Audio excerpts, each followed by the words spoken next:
নমস্কার বন্ধুরা, আমি Sanchita's essence stitching tutorial YouTube চ্যানেলে আপনাদের সবাইকে স্বাগত। আজকে আমরা কোনো রকম কার্ভিং স্কেল বা লেগ সেপার ছাড়াই এই প্লাজো প্যান্টের ডিজাইনটা কমপ্লিট করব এবং সুপার কমফোর্টেবল এই প্লাজো প্যান্টটা তৈরি হয়ে যাবে। তার সাথে থাকছে একটা সুন্দর বটমের ডিজাইনও থাকছে কিন্তু। তো অবশ্যই পুরো ভিডিওটা ওয়াচ করবেন। এখানে আমি 2.25 মিটার ফ্যাব্রিক নিয়েছি। পুরো ফ্যাব্রিকটাকে এরকম পুরোটা খুলে নিলাম, লেন্থ ওয়াইজ খুলে নিয়ে 2 ফোল্ড করলাম, তারপর ওয়েট ওয়াইজ আমরা 2 ফোল্ড করলাম। এখানে 4 ফোল্ড করে আমি একই সাথে দুটো পার্টকে একসাথে কাট করব। তো ভালো করে বুঝে নিলেন কিভাবে আমি ফোল্ড করেছি। আর যদি না বুঝে থাকেন কোথাও কোনো জায়গায়, তাহলে অবশ্যই আমি কমেন্ট বক্সে লিখে জানাতে একদম দ্বিধা করবেন না। তো এবারে দেখুন আমি এই ফোল্ডের সাইডটা নিচের দিকে রেখেছি, তাহলে যে ফ্যাব্রিকটা বেঁচে যাবে সেটা একটা সুন্দর অনেকটা বড় ফ্যাব্রিক পাবো আমরা, টুকরো ফ্যাব্রিক হবে না। তাই জন্য নিচের দিকে ফোল্ডের সাইড রাখছি। আর এখানটা অসমান রয়েছে, যতটা পারছি আমি চেষ্টা করছি এটাকে সমান করবার। তাছাড়াও এখানে কিন্তু কিছু কান অনেক সময়তে থেকেই যায় কাট করতে গেলে, তো এই সময় আমরা এখানটাতে সবার আগে সমান করে নেব। তার নিচ থেকে আমি এখানে দাগ দেব। প্রথমে আমি 1 ইঞ্চি একটা দাগ দিলাম, তারপর আমি দাগ দিচ্ছি 2.5 ইঞ্চি, আমার 1 ইঞ্চি বেলটা। তো এটা ফোল্ড করতে যতটা ফ্যাব্রিক লাগবে প্লাস স্টিচিংয়ের জন্য মোট 3.5 ইঞ্চি আমি এখানে দাগ দিয়ে দেবো। এটা আমার বেল্টের জন্য কাজে লাগবে। কেন 3.5 ইঞ্চি নিলাম পরে আমি বুঝিয়ে বলবো। এখানে আমরা প্রথমে আমাদের ওয়েস্টের জন্য মার্ক করছি, ওয়েস্টের 4 ভাগের 1 ভাগ, আর তার সাথে কিন্তু আমরা এখানে 4 ইঞ্চি মতন নিলাম। তো আমি এখানে 14 ইঞ্চিতে মার্ক করছি, 14 ইঞ্চিতে মার্ক করলাম। যেখানে 14 ইঞ্চিতে মার্ক করছি, আপনি এটাকে আরেকটু বাড়িয়েও নিতে পারেন কিন্তু আপনার সাইজ অনুযায়ী, সেক্ষেত্রে উইথটা একটু বেশি লাগবে। এবার ক্রচের ফর্মুলাটা বুঝে নিই। ক্রচের ফর্মুলাও হিপে 4 ভাগের 1 ভাগ, তার সাথে আমি এখানে 3 ইঞ্চি নিচ্ছি। তো আমি এখানে এইরকমভাবে আমি এই যেখানে আমাদের বেল্টের জন্য মার্ক করেছি তার নিচ থেকে 14 ইঞ্চিতে মার্ক করলাম। আর তারপর এখানে আমি 3 ইঞ্চিতে মার্ক করছি। এখানে আপনি 3 ইঞ্চি, 2.5 ইঞ্চি, 3.5 ইঞ্চি এরকম নিতে পারেন। তো আমি এখানে এইরকম মার্ক করে এই অংশটাকে এইভাবে স্ট্রেট করে জুড়ে দেব। স্ট্রেট করে জুড়ে দেবো একদম ওপর পর্যন্ত, বেল্টের ওপর পর্যন্ত। তারপর এখানটাতে আমরা একটা গোলাই দিয়ে নেব। এবার এখানে আমরা 1 ইঞ্চির গোলাই দেব, ঠিক যেরকমভাবে আর্ম রাউন্ডে দিই কিন্তু 1.5 ইঞ্চি থাকে, এখানে 1 ইঞ্চির গোলাই দিয়ে নিলাম। এবার যেখানে মার্ক করেছি এই হিপের অপোজিট সাইডে মার্ক করব, করে এখানটাতে আমরা মিডলে মার্ক করে নেব। এই পয়েন্টে মার্ক করলাম আর আদার সাইডটাতেও মার্ক করলাম আর মিডল পয়েন্টে মার্ক করে নিলাম। এবার এই যেখানে মিডল ওপরের বেলটাকে ছেড়ে দিয়ে আমরা আমাদের লেন্থটা মেজার করব। আমাদের যা এখানে লেন্থটা রয়েছে তার থেকে 3 ইঞ্চি কম নেব আমি, কিন্তু এখানে 3 ইঞ্চির আমি এখানে বটমে ডিজাইন করব। তো এখানে আমি 38 ইঞ্চি এখানে আমি আমার বটমের জন্য মার্ক করলাম। আপনার ক্ষেত্রে যা মেজারমেন্ট, মানে আমি এখানে 38 ইঞ্চিতে মার্ক করেছি, আপনার যা মেজারমেন্ট তার থেকে আপনি 3 ইঞ্চি অবশ্যই কমিয়ে নেবেন। 3 ইঞ্চি আমাদের বটমের ডিজাইনটার জন্য তৈরি হবে। তো এবার এখানটাতে দাগ দিয়ে নেব এইরকমভাবে। এখানে কিভাবে দাগ দিচ্ছি দেখুন, এইরকমভাবে দাগ দিচ্ছি। আর নিচে যে ফ্যাব্রিকটা থাকবে সেইটা দিয়ে আমরা ডিজাইন করব বা আলাদা অন্য প্রজেক্টে কাজে লাগাবো। এবার এখানে মিডলে মার্ক করলাম। আর আমাদের এই বটমটা হচ্ছে এখানে আপনি 8 ইঞ্চি নিতে পারেন যদি ভেরি লুজ পড়তে চান, আপনি 9 ইঞ্চি নিতে পারেন। সেক্ষেত্রে আপনাকে এরকম ইঞ্চি টেপকে ফোল্ড করে নিতে হবে যা মেজারমেন্ট নিচ্ছেন। আমি এখানে 6 ইঞ্চি নিচ্ছি, আপনি 7 ইঞ্চিও নিতে পারেন, 3.5 ইঞ্চি 3.5 ইঞ্চি করে দুদিকে মার্ক করে। তো আমি এখানে 3 ইঞ্চি 3 ইঞ্চি 6 ইঞ্চিতে মার্ক করে নিলাম। আর একদম কোনো রকম স্কেল ছাড়াই এইরকমভাবে এটাকে জুড়ে দেবো, কারণ এই প্লাজো প্যান্টে একটু স্কেলের ব্যবহার করবার দরকার নেই। এইরকমভাবে আমরা এইভাবে জুড়ে দেবো। এতে করেও কিন্তু আপনার সুপার কমফোর্টেবল প্লাজো প্যান্ট তৈরি হয়ে যাবে, কোথাও খিচাও লাগবে না, একদম সুন্দর ইজিলি আপনি চলাফেরা করতে পারবেন। আর এই প্লাজো প্যান্টে এইরকম ডাবল করে কাটা হচ্ছে ও যথেষ্ট লুজিং দিয়ে কাটা হচ্ছে, তাই জন্য এইরকমভাবে কোনো রকম শেপের দরকার পড়ে না। অনেক সময় হয় আমরা এই প্লাজো পরে আমাদের দৈনন্দিন বাড়ির কাজ বা অন্যান্য বাইরের কাজ, এছাড়াও ট্রাভেলিংয়ে ট্রেনে বাসে যাতায়াত করতে হয়, সেক্ষেত্রে ট্রেনে বাসে শোয়া বসা ইত্যাদি ক্ষেত্রে একদম টাইট ফিটিংস হলে পারে অনেক সময় অসুবিধা হয় আমাদের। সেই জন্য আমি এই রকম একটা প্লাজো প্যান্টের ডিজাইন আপনাদের সাথে শেয়ার করলাম। তবে একদম ফিটিংস এবং লেগ সেপারের সাহায্যে কী করে কাট করতে হয় তার ভিডিও আপনি আমার চ্যানেলে কিন্তু পেয়ে যাবেন। তো আমি এখানে দুটো পার্টকেই একসাথে কাট করছি, একটু কাটিংটা ভালো করে দেখবেন।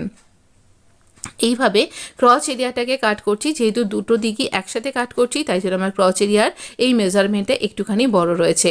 তো যদি মনে করছেন আপনি এখানে মিয়ানি অ্যাটাচ করবেন, সেই প্লাজো প্যান্টের ভিডিও কিন্তু আপনি আমার চ্যানেলে পেয়ে যাবেন। একটা কোয়ার্ড সেটের মধ্যে দেখিয়েছি, এছাড়াও আরও একটা প্লাজো প্যান্টের মধ্যেও আমি কিন্তু এই মিয়ানি কী করে ইনসার্ট করতে হয় সেটা শিখিয়েছিলাম, তাই অবশ্যই সেগুলো দেখতে ভুলবেন না। বটম আয়ার প্লেলিস্টটা চেক করলেই পেয়ে যাবেন। আজকে মিয়ানি ছাড়া করছি, অনেকেই মিয়ানিতে একটু অসুবিধা বোধ করেন, যেমন অনেকে মিয়ানিতে সুবিধা বোধ করেন, অনেকে মিয়ানিতে অসুবিধাও বোধ করেন। তো এই জন্য এইরকমভাবে করছে, প্রচণ্ড কমফোর্টেবল এই প্যান্টের ডিজাইনটা। তো দেখুন এইভাবে তো আমরা পুরোটা কাট করে নিলাম। এবার আমরা এইখানটা একটুখানি জোড়া ছিল, তো এখানটা ঠিক করে নিলাম। এবার দেখুন আমি এখানে প্রথমে দাগ দিয়ে নেব। তো প্রথমে এক রকম ফ্যাব্রিকে না উল্টো দিকটা বোঝা যায় না সবসময়, আর আমি সবসময় সোজা দিক করেই কাট করি যাতে আপনারা কালারটা ভালো করে বুঝতে পারেন। তো এইরকমভাবে আমি প্রথমে উল্টো দিকে মার্ক করলাম। এবারে যে কোনো একটা পার্টকে আমি এখানে এইভাবে দুটো পার্টকে রাখছি। এবারে দেখুন যে কোনো একটা পার্টে আমরা 1 ইঞ্চিতে মার্ক করব। 1 ইঞ্চি আমরা এখানে যে কোনো একটা পার্টকে বাড়িয়ে রাখবো। তো আমি ক্রচ এরিয়া দিক থেকে বাড়িয়ে রাখতে হবে। তো আমি এই ওপরের যে পার্টটা সেই পার্টে এইরকমভাবে একটা স্ল্যান্ট লাইন ড্র করে দেব। তো দেখুন এইভাবে আমি নিচের দিক থেকে আমার বেল্ট ছিল 2.5 ইঞ্চি, সেখানে মার্ক করলাম, আর ওখানে 1 ইঞ্চি এইরকমভাবে আমি একটা স্ল্যান্ট লাইন ড্র করে নেব। এতে করে আমাদের ব্যাক পার্টটা 1 ইঞ্চি মতন বেড়ে যাবে। 1 ইঞ্চি মতন ব্যাক পার্টটা বেড়ে যাবে, তাহলে আপনি যখন বসবেন তখন ওই নিচের দিকে পিছনে সরে যাবে না জায়গাটা। তো এইরকমভাবে একটা সুন্দর কমফোর্টেবল ডিজাইন আপনি তৈরি করতে পারবেন। আর এইভাবে আমরা কাট করলে পারে এই যে পার্টটা কাট করছি সেটা আমাদের ফ্রন্ট পার্ট তৈরি হয়ে যাবে। এইরকমভাবে আমরা কাটিংটা কমপ্লিট করব। এইভাবে আমাদের কাটিং তো কমপ্লিট হয়ে গেল, কিন্তু ফ্রন্ট পার্টের জন্য আমরা এখানে এফ বলে লিখে দেব, এটা আমাদের ফ্রন্ট পার্ট। আর যেটা আমাদের ব্যাক পার্ট তাহলে সেখানে বি বলে লিখে দেব।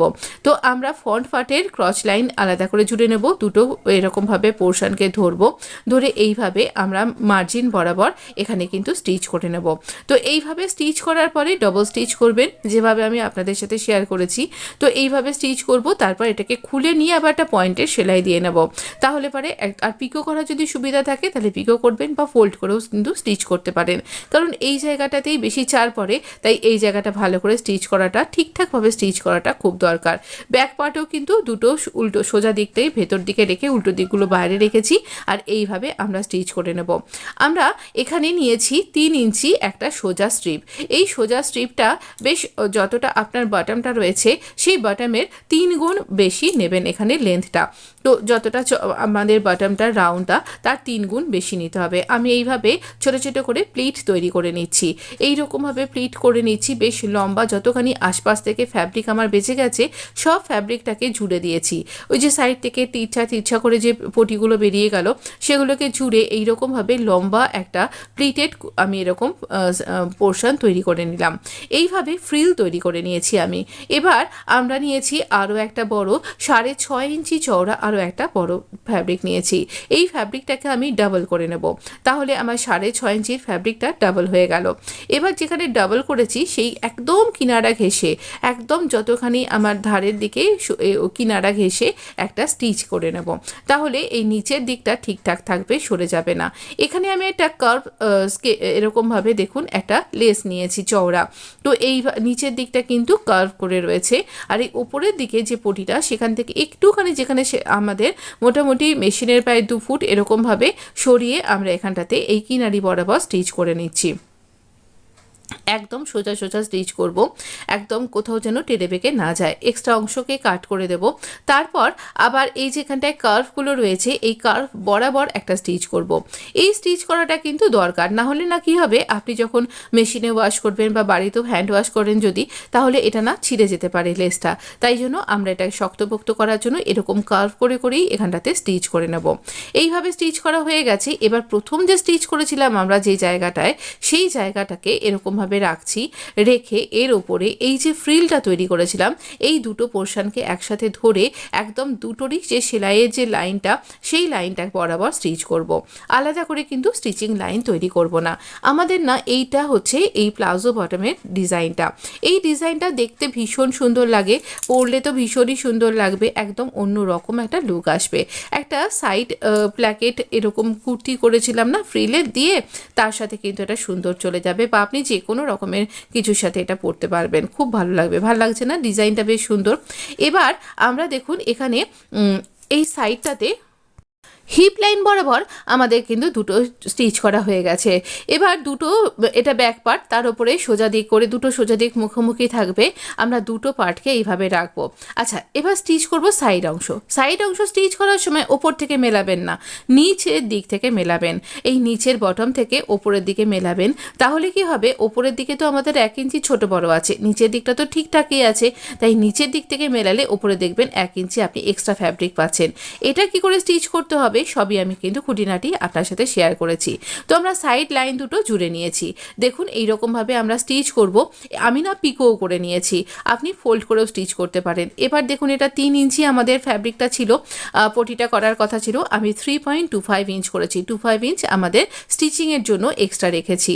তো এখানটাতে আমরা কোনো ফোল্ড করব না, এইরকমভাবে সোজা দিক দুটোকে মুখোমুখি রাখছি, আর এই স্টিচিং লাইনটাকে মেনটেন করেই আমরা এর ওপর দিয়ে একটা টপ স্টিচ লাগিয়ে নিচ্ছি। এই দেখুন একসাথে জুড়ে যাচ্ছে, কিন্তু এই রকম এটা দেখতে লাগবে। তো ভীষণ সুন্দর হয়েছে এটা।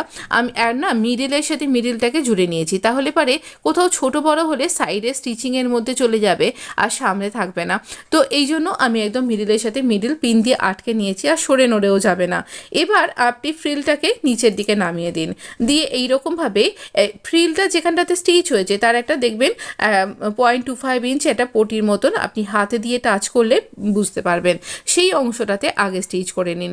তারপরে এই যে এখানে আমরা ফ্রিলটা যেখানটাতে স্টিচ হয়েছে সেই বরাবর একটা টপ স্টিচ লাগিয়ে দিন, তাহলে আরও বেশি শক্তপোক্ত হয়ে যাবে। প্লাজো বটমে আমরা অনেকগুলো স্টিচ করি না, তো এইভাবে স্টিচ করে নেবার পর আমরা এখানে সাইডে স্টিচিংটা করে নিলাম।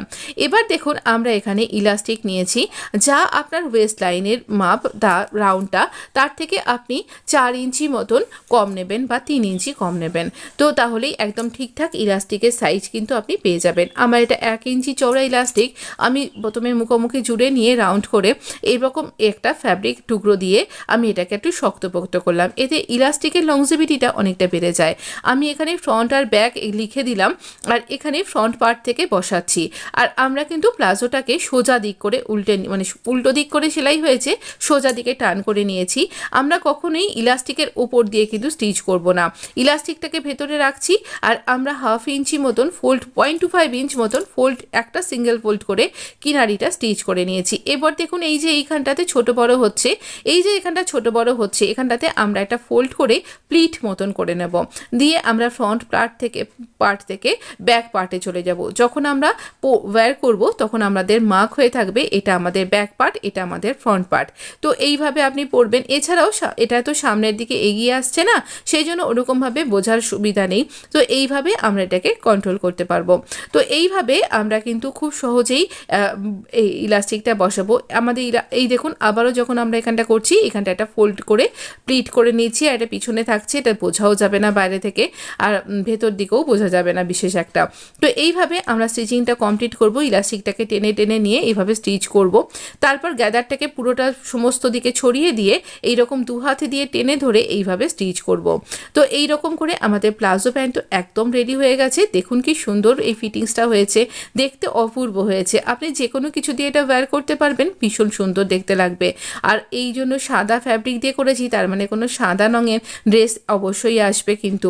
তাই জন্য আমার চ্যানেলটাকে যদি আপনার মনে হচ্ছে অবশ্যই ভালো লাগছে, তাহলে অবশ্য করে চ্যানেলটা সাবস্ক্রাইব করে নোটিফিকেশান অন করতে ভুলবেন না। ভালো থাকবেন, সুস্থ থাকবেন। ধন্যবাদ বন্ধু, আপনাকে অসংখ্য ধন্যবাদ।